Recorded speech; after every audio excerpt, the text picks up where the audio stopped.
किसान मोर्चे की तर्ज पर एक जनता सरकार मोर्चे का गठन किया गया है। इसमें लगभग अभी आज के दिन 20 संगठन शामिल किए गए हैं। वो 20 जो संगठन हैं उनका मैं नाम बता देता हूँ आपको एक बार। इसमें सबसे पहला नाम जो है भाई विकास सीसर है, प्रदेशाध्यक्ष हैं भारतीय किसान संघ समिति से। डॉक्टर देवेंद्र बलारा जी हैं, राष्ट्रीय अध्यक्ष लीडर से। सुशील नरवाड़ राजनीति हरियाणा से। भाई करमू पत्रकार हैं, देसी पत्रकार करमू। परिमल कुमार डायरेक्टर जो ICS कोचिंग सेंटर सोनीपत से हैं। एडवोकेट साहिल गोयल जी हैं। मनदीप नथवाण जी हैं, प्रदेशाध्यक्ष पगड़ी समाल चट्टा, जिन्होंने काफ़ी जो किसान आंदोलन में जो बड़ा रोल इनका रहा है। संत गोपाल दास जी हैं, किसी कारण से आज आ नहीं पाए हैं। विजेंद्र राणा जी हैं, प्रधान हैं गन्ना संघर्ष समिति शुगर मिल फफराना से। अंकुश रोड जी हैं, जो फेस ऑफ रोड बिरादरी को देखते हैं। संदीप बड़ौदा जी हैं, युवा प्रधान खटखट टोल कमेटी से। रवि कोहाड़ जी हैं, जिसने बैंकों का मायाजाल जो किताब लिखी है वो भी शामिल हैं। अमित सांगवान जी हैं, एडवोकेट, जो संयुक्त किसान मोर्चा के लीगल सेल के में जिन्होंने काम किया है। एडवोकेट मुकेश जी हैं अपना गुड़गांव से। अक्षय नरवाड़ जी हैं, युवा प्रदेशाध्यक्ष राष्ट्रीय किसान मजदूर महासंघ से। सुनील शर्मा जी हैं, विकास चौराना सूरजमल सेना से। नरेंद्र विद्यार्थी राजनीतिक मंच हरियाणा से। नरेंद्र ढांडा गतौली जिलाध्यक्ष भारतीय किसान यूनियन से हैं। राजेश ढूल कार्यकारिणी अध्यक्ष नौगामा खाप से हैं। निर्वैर सिंह किसान यूनियन असंध से हैं। तो ये अभी 21 नाम जो आए हैं, और इसका क्या एक्शन प्लान रहेगा, क्या क्या मुद्दे हैं, एक बार एक्शन प्लान क्या रहेगा वो भाई विकास एक बार आपको बताएंगे एक्शन प्लान के बारे में, और मुद्दे क्या क्या रहेंगे डॉक्टर साहब आपको बाद में बताएंगे। नमस्कार साथियों, सबसे पहले तो मैं तमाम पत्रकार साथियों का स्वागत करता हूं, धन्यवाद करता हूं। और तमाम जो नए साथी हमारे साथ जुड़े हैं और जिन्होंने एक फैसला किया है कि संयुक्त किसान मोर्चे की तर्ज के ऊपर ही एक क्या नाम, जनता सरकार मोर्चा, जनता की सरकार, जैसे नाम से ही पता चलता है कि जनता सरकार मोर्चा, इस मोर्चे का गठन किया है। तमाम जितने सदस्य इसके अंदर शामिल हुए हैं उनका सबका स्वागत है। जो और भी साथी को इसमें शामिल होना चाहेंगे, ये एक ओपन मोर्चा बनाया गया है। और जैसा कि आप सबको पता है, नाम से ही पता चलता है कि सरकार जो है लोकतंत्र के अंदर जनता की ही होती है। और पिछले कई सालों से लगातार सभी सरकारों ने जनता का शोषण करने का जो काम किया है, चाहे वो वैक्सीन के मामले के अंदर हो, चाहे वो किसान मजदूर के मामले के अंदर हो, जनता के तमाम जो इशू हैं उसके ऊपर जनता को गुमराह करके जनता को एक तरह से उसको शोषित किया जा रहा है। उसको जनता को जो कदम कदम पे जनता को जो लूटा जा रहा है उसको बचाने के लिए इस मोर्चे का गठन किया है। और इस मोर्चे की शुरुआत हम गांव लेवल की इकाई से शुरू करेंगे। गांव के अंदर जाएंगे, गांव के अंदर जा कर के जनता के अंदर उनकी जो समस्याएं उनको सुनेंगे और उनकी समस्याओं को प्रशासन के माध्यम से, क्योंकि सरकार जनता की है, 21 सदस्यीय टीम गांव लेवल के ऊपर हम गांव के अंदर बनाएंगे। और उसकी टीम की जो 21 सदस्यीय टीम होगी उसकी प्रत्येक महीने में जो है प्रशासन के अधिकारियों के साथ भी मीटिंग करवाएंगे। उस मीटिंग के अंदर हम जो है सरकार की तरफ से जो सरकार की जो स्कीमें होती हैं उनको भी अवसर रखेगा। उसके विपरीत जो गांव लेवल की जो समस्याएं हैं, चाहे वो वैक्सीन की बात हो, चाहे किसान की बात हो, चाहे मजदूर की बात हो, चाहे बिजली लेवल की बात हो, कोई भी जो समस्या है वो तमाम समस्याएं उन सरकार के बीच में और जनता के बीच में कड़ी का काम करेगा। और जब भी ज़रूरत पड़ेगी, पूरे हरियाणा के जो इसके सदस्य हैं, जब भी ज़रूरत पड़ेगी, अगर हमने आंदोलन करने की अगर आवश्यकता पड़ेगी तो ये मोर्चा आंदोलन भी करेगा।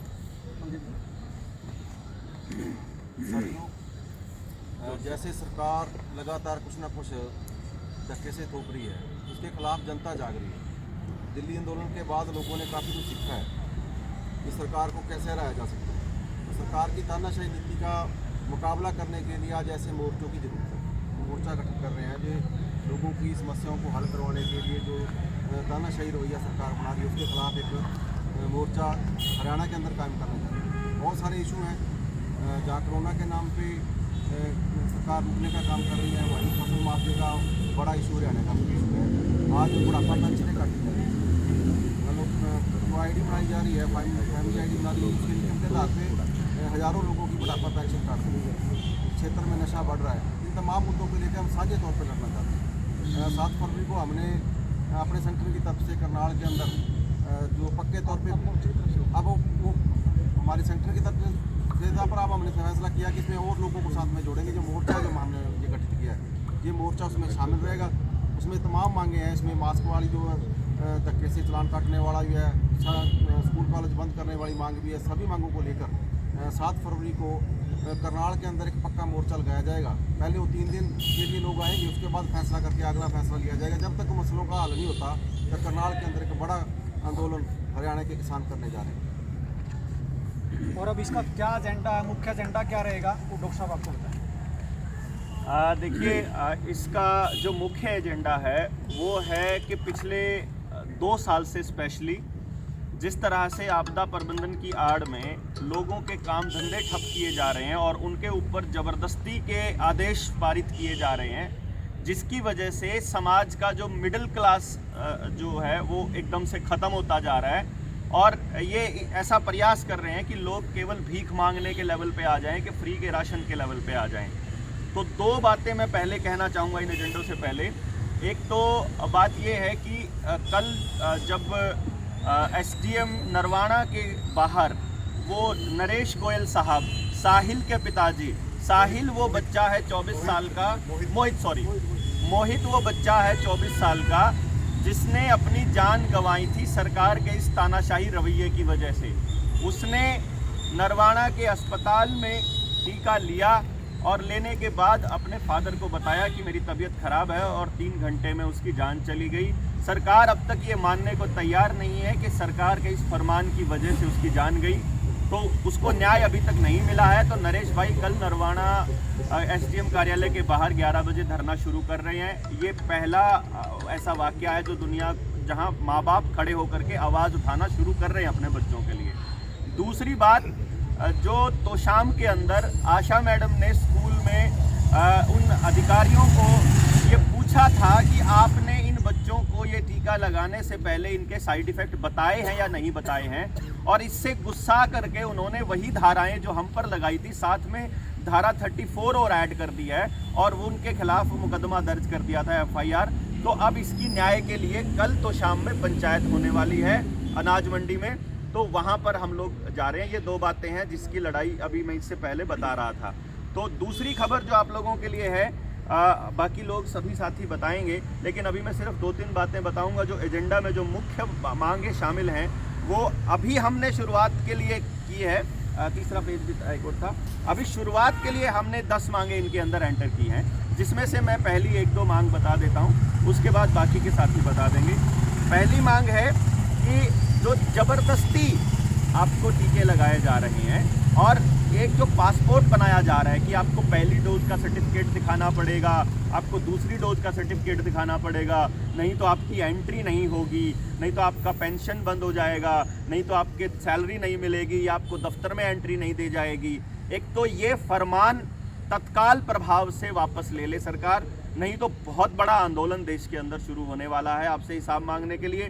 दूसरा, जो ये मुंह ढकने के जो जिसको हम लोग एक तरह से मुंह का छीका बोलते हैं, इसके जो चालान हो रहे हैं, ये चालान बंद करने का, यानी कि मास्क के जो चालान है, ऐसा नहीं उड़ेगी, मास्क के जो चालान है ये बंद करने का हमारी दूसरी डिमांड है।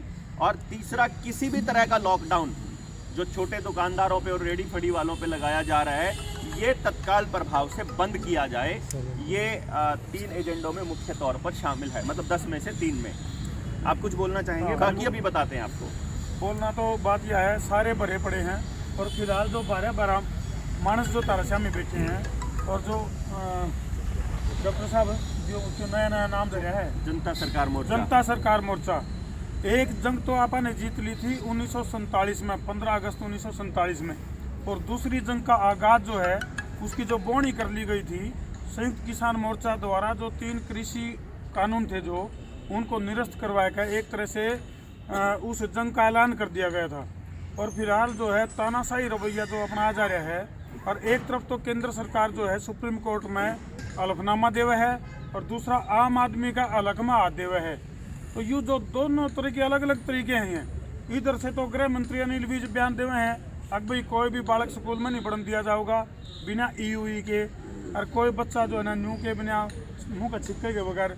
तो ये जो दोहरी पॉलिसी है, यानी कि सुप्रीम कोर्ट के सामने तो कुछ और सीन बनाया जावे है और आम आदमी की जेब के ऊपर डाका, मध्यम वर्ग, छोटे व्यापारी, छोटे दुकानदार, जिस टाइम उनका बिक्री का टाइम हो नहीं, खासतौर पर गाहकी का टाइम हो, उसे टाइम पर शटर डाउन करने पड़ते होंगे। तो फिलहाल जो है हमारे सामने जो देखने लग रहे हो, डॉक्टर सुशील जी की बात करा, विकास जी की बात करा, एडवोकेट साहिल गोयल जी की बात करा, डॉक्टर डोट की बात करा, इनका तो नाम भी नहीं ले सकते, बताओ सारा की बात है। और भी गुजरात से भी पटेल जी, पूरा नाम इनका अशोक भाई पटेल जाना माना नाम है, और वीरेंद्र जी आए हुए हैं हरिद्वार से।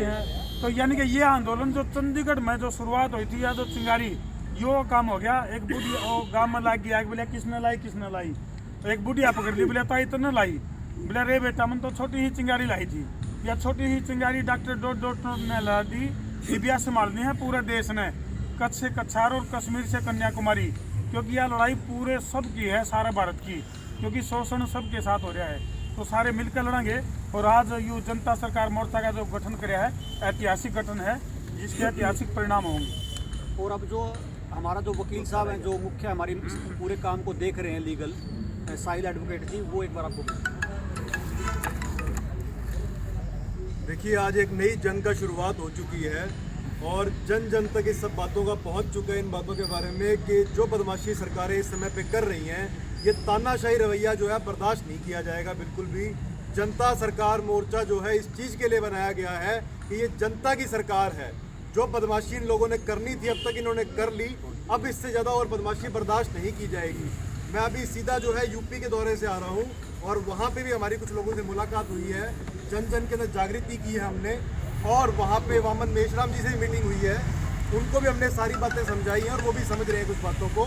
31 तारीख को भी भारत बंद का मोर्चा इस चीज़ में उठाया गया है और उसके अंदर भी ये जो धक्के से टीके लगाए जा रहे हैं और बदमाशी जो की जा रही है, उसके खिलाफ जो है एक नया मोर्चा तैयार कर दिया गया है इस समय पे, भारत जनता सरकार मोर्चा। इसके अंदर सबसे पहले मैं कहना चाहूँगा कि जो 22 मार्च से इन्होंने जो आपदा प्रबंधन का कानून लगा रखा है, पूरे देश के अंदर आपदा प्रबंधन का कानून लगा के आपकी सेहत के नाम पे आपके साथ खिलवाड़ किया जा रहा है इस समय पे, तो ये बदमाशी और तानाशाही अब और नहीं चलेगी। इसको निरस्त करें, इसी समय जो है सरकारें इस चीज़ को ख़त्म करें। और जो लॉकडाउन के नाम पे लोगों को उनके घरों के अंदर बंद किया जा रहा है, जो उनकी दुकानें बंद की जा रही हैं, जो उनके बिजनेस बंद किए जा रहे हैं, ये तानाशाही और नहीं चलेगी। ना ही उनको पहले कंपनसेशन मिली, ना ही उनको अब कंपनसेशन दी गई। और अगर ये क्लाइमेट चेंज के नाम पे दोबारा लॉकडाउन लगाने की कोशिश करेंगे तो मैं कहना चाहूँगा जनता जाग चुकी है, जनता को पता है कि आप कैंप ट्रेल्स भी छोड़ रहे हैं। तो जनता सरकार मोर्चा जो है इन सभी प्रकार के जो पाखंड जो आप चला रहे हैं, इनके खिलाफ जागृत हो चुकी है और अब सरकार की तानाशाही बिल्कुल बर्दाश्त नहीं की जाएगी। हमारे साथ यहाँ पे अशोक भाई पटेल भी जुड़े हुए हैं गुजरात से, और बहन जो है उनके लिए एक महिला मोर्चा भी तैयार किया जा रहा है इस चीज़ के लिए। विजेंद्र राणा जी हैं, गन्ना संघर्ष समिति से। नमस्कार जी सभी साथियों को। वैसे तो हमारे वकील साहब ने भी और देवेंद्र बलारा जी ने भी काफ़ी जानकारी दी है, लेकिन थोड़ा सा मैं इसमें प्लस करना चाहूँगा। जिंदा जागदा उदाहरण है जो जनसलाभ और जनशक्ति एक काला कानून आया था, कृषि कानून, उसके लिए सरकार ने दमनकारी नीति भी अपनाई, पता नहीं क्या क्या उसको दिया, लेकिन हौसले ने और मिलकर लड़के वो मोर्चा जीत लिया, कानून रद्द करवा दिए। 56 इंच का सीना 28 का रह गया। आज पहले तो फसल बचाने की नीति थी, ज़मीन बचाने की नीति थी, आज नस्ल बचाने की है। और पूरे इसमें जाति का कोई सवाल नहीं है, वो किसी भी जाति का है। वो जो पहली लड़ाई थी सभी उससे भी प्रभावित थे, और जो ये आई है वर्ल्ड लेवल का, ये जो कोरोना नाम जिसका रखा गया है, और ऐसा भय पैदा कर दिया गया है सभी के अंदर। अगर किसी को ये कह दे सरकारी बीमारी है, सरकारी बीमारी, वर्ल्ड सरकारी बीमारी जो है, ये सरकारी बीमारी आई है। ऐसे डरा दिए लोग जैसे कमरे में कोई कह दे भी इस कमरे के अंदर एक सांप बढ़ गया बहुत भयंकर, तो उसमें कोई नहीं बढ़ेगा। इससे डरने की जरूरत नहीं है। और इस आंदोलन में जो आज नाम रखा गया है इसका, इसी में सभी को जुड़कर और सभी ने ये आंदोलन लड़ना चाहिए। या तो सरकार जाग इसको बंद कर दे, फ्रेब को, जो ये मास्क लगाने की दिक्कत है, ये लूट रही है लोगों को और इंजेक्शनों को द्वारा लूट रही है, या तो इसको बंद कर दे। नहीं, एक बड़ा जन आंदोलन दूसरा बहुत ही जल्दी चालू होने वाला है। धन्यवाद। बाकी की डिमांड अक्षय नरवाल दो ना, बाकी डिमांड बोल दो। अक्षय भाई लक्ष्य बताऊँ। देखिए, सबसे पहले तो सभी दर्शकों को नमस्कार करना चाहूँगा। और जो ये जनता सरकार मोर्चा बना है, एक डर का माहौल ही सरकार ने बना दिया। बीमारी के नाम पे देश की अर्थव्यवस्था का भट्टागोड़ कर दिया, देश की शिक्षा का भट्टागोड़ कर दिया। और जो देश का भविष्य तैयार होना था स्कूल कॉलेजों में, वो स्कूल कॉलेज बंद है, शराब के ठेके खुले हैं। जो जनता का शोषण ये सरकार करी है, इस शोषण से लड़ने के लिए और इस डर के माहौल में निडरता से आवाज़ उठाने के लिए जनता सरकार मोर्चे का गठन हुआ है। और दूसरी एक बात कहना चाहूँगा, लोकतंत्र में सरकार लोगों के लिए बनती है और लोगों से ही बनती है। और जो ये लोगों की सरकार है, लोगों से बनी सरकार है, लोगों का शोषण कर रही है। और जो बड़े बड़े पूंजीपति लोग हैं, जिनके नाम पे दवाइयों के बड़े बड़े पेटेंट हैं, उनको बचाने का काम कर रही है। क्योंकि जो ये सरकार वोटों से लोकतंत्र में बनती है ना, यह फॉर्मूला बदल चुका है। अब वोटों से नहीं बल्कि नोटों से सरकार बन रही है। और जिनके नाम ये पेटेंट है, वो उनको नोट देने का काम करते हैं। इसलिए इस देश की जनता को जागरूक करने के लिए जनता सरकार मोर्चा हर एक गाँव जाएगा, एक एक आदमी को, गरीब आदमी को समझाने का काम करेगा कैसे उनके हक हुकूकों को दबा के ये सरकार उनका शोषण कर रही है। और सब मिलके सरकार का जो ये फ्रॉड है, इंटरनेशनल फ्रॉड है, इस फ्रॉड का भंडाफोड़ करेंगे। धन्यवाद। अनीता सुदकर। सभी को हाथ जोड़ के राम राम। ये जो भैया ने एक जनता सरकार मोर्चा तैयार कराया है, यह जनता को जगाने के लिए कराया है। जो ये सरकार ने एक फंडा बना रखा है, हमने लड़ाई लड़ी थी अपनी ज़मीन और फसल बचाने के लिए। हम ज़मीन और फसल का करांगे भी कि हमारी नस्लें ना ख़त्म कर लेंगे। मेरी तो हाथ जोड़ के अपील है, मेरी महिला शक्ति थे, जैसे हमने इस 3 कानून की लड़ाई लड़ी है आगे के, इस कोरोना के खिलाफ जो इस सरकार ने की सरकारी बीमारी,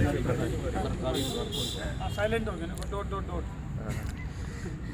जो हमारे साथ ये धोखाधड़ी कर रखी है सरकार ने, हम इसके खिलाफ एक महिला संगठन तैयार करेंगे।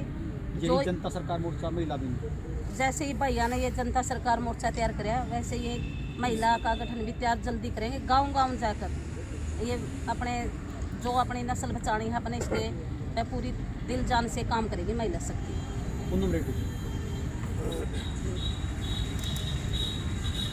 जो ये जनता मोर्चा करा है, सबसे बड़ी बात है जो हमारे किसानों के जितने मुद्दे थे आज तक वो कोई भी कामयाब नहीं हुआ।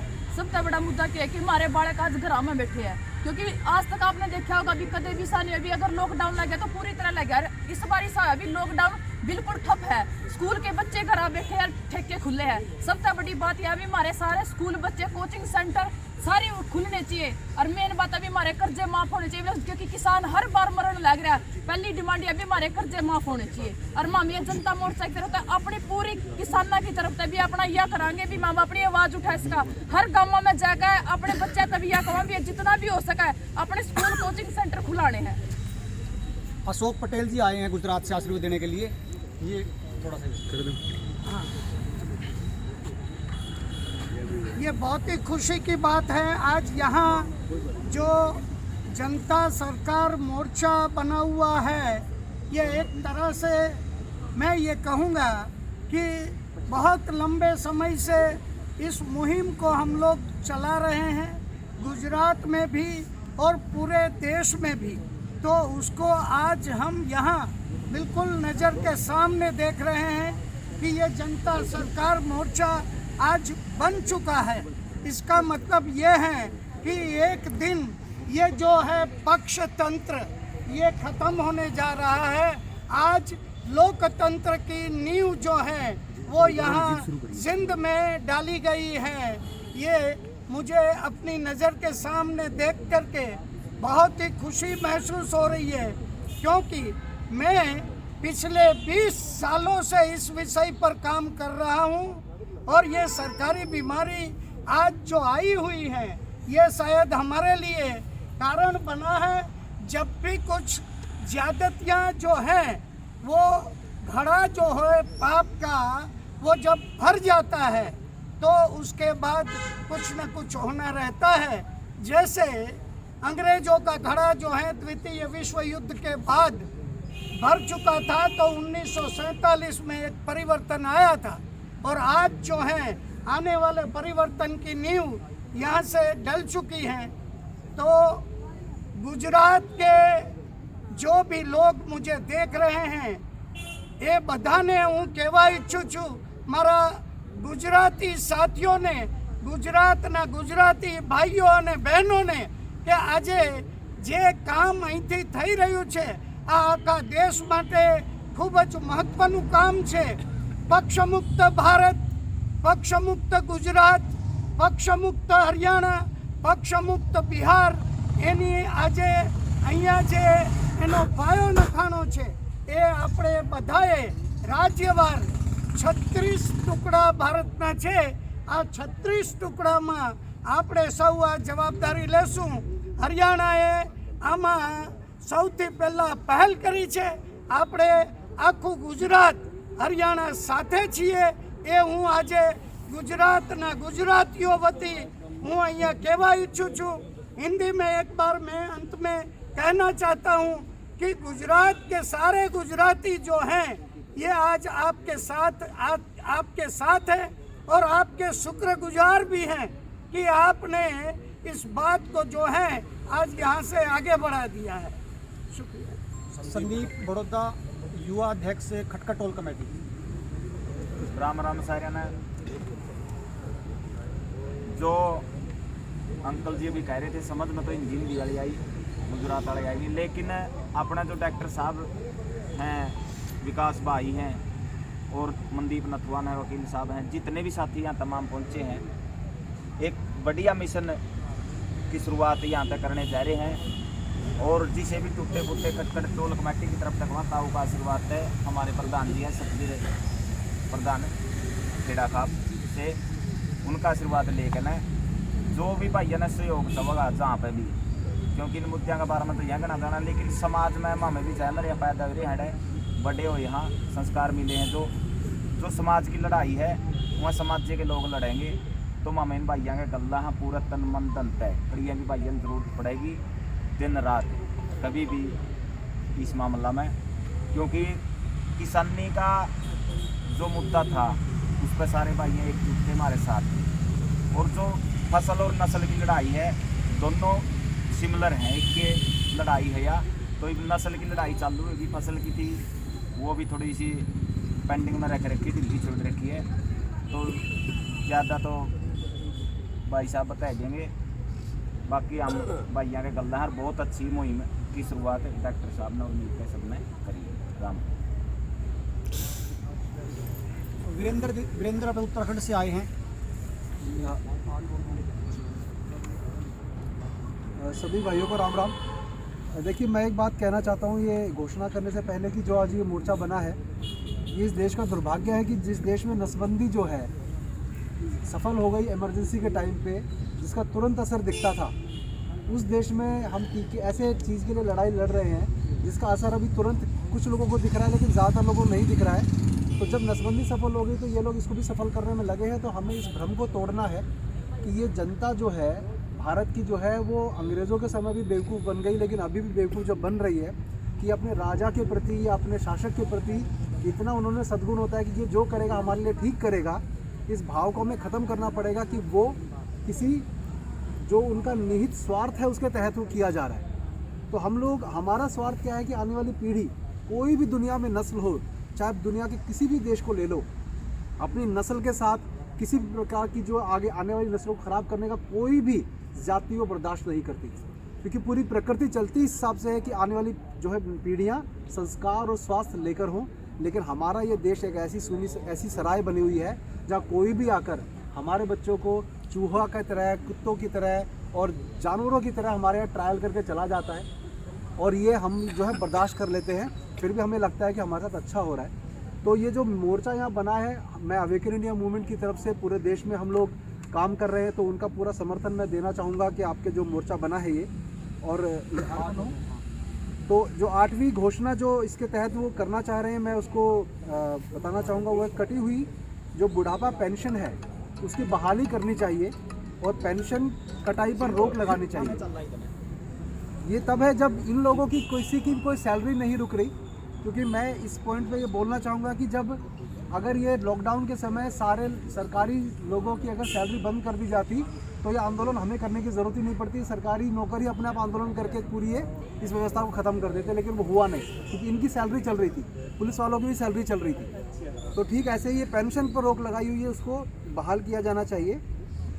स्कूल, कॉलेज, कोचिंग सेंटर, दुकान पूरी तरह से खोलने के बारे में इनकी ये डिमांड है 9वें नंबर की 10 तो ये हम करना चाहेंगे। तो हम ये सभी साथियों से कहना चाहेंगे कि ये सब जो यहाँ बैठे हैं, ये कोई व्यक्तिगत स्वार्थ के तहत नहीं बैठे हैं, ना अपने प्रचार के लिए बैठे हैं। इनके मन में दर्द है आने वाली पीढ़ी के लिए। देवेंद्र भाई, सुशील भाई पुराने मित्र हैं हमारे। इस उम्र में अशोक भाई गुजरात से चल के आ गए। तो मैं ये कहता हूँ कि जो युवा साथी सब घर में बैठे देख रहे हैं अपने अपने क्षेत्रों में, इसमें सब काम करिए। साहिल भाई लगे हुए हैं दिन रात, इन सब के ऊपर जो है ये क्या टंगा हुआ है, एक तलवार सी लटकी रहती है, कब कौन गिरफ्तार कर लेगा, क्या करेगा। लेकिन इनका स्वार्थ केवल अपने लिए नहीं है, इनका स्वार्थ है कि हमारी पीढ़ी, हमारा देश अच्छा बन जाए। तो आप सबका बहुत बहुत धन्यवाद, हमारा पूरा समर्थन है। राजेश जी, अगला मांग आप। सबसे पहले तो सभी साथियों का स्वागत करता हूं जो अपने घर से, अपने कंफर्ट जोन से बाहर निकल के इस मुहिम में शामिल हुए हैं। और दूसरी बात यह है कि देश में और दुनिया में पूरा एक वैश्विक षड्यंत्र छाया हुआ है और कहीं ना कहीं हमारी सरकार भी उसके दबाव में, हमारे देश की सरकार। और संविधान की प्रस्तावना यहीं से शुरुआत होती है कि हम भारत के लोग स्वप्रभु हैं, मतलब भारत की जनता ही ताकत रखती है सरकार के बराबर में, मतलब पूरी जनता मिलकर एक पैरेलल व्यवस्था बनती है।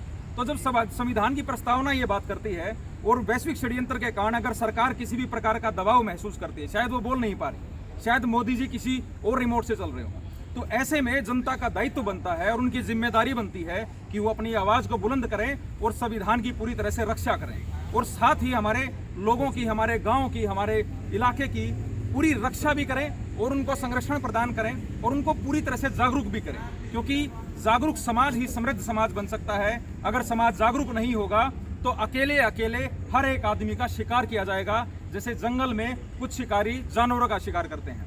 तो जनता जो है पूरी ताकत रखती है।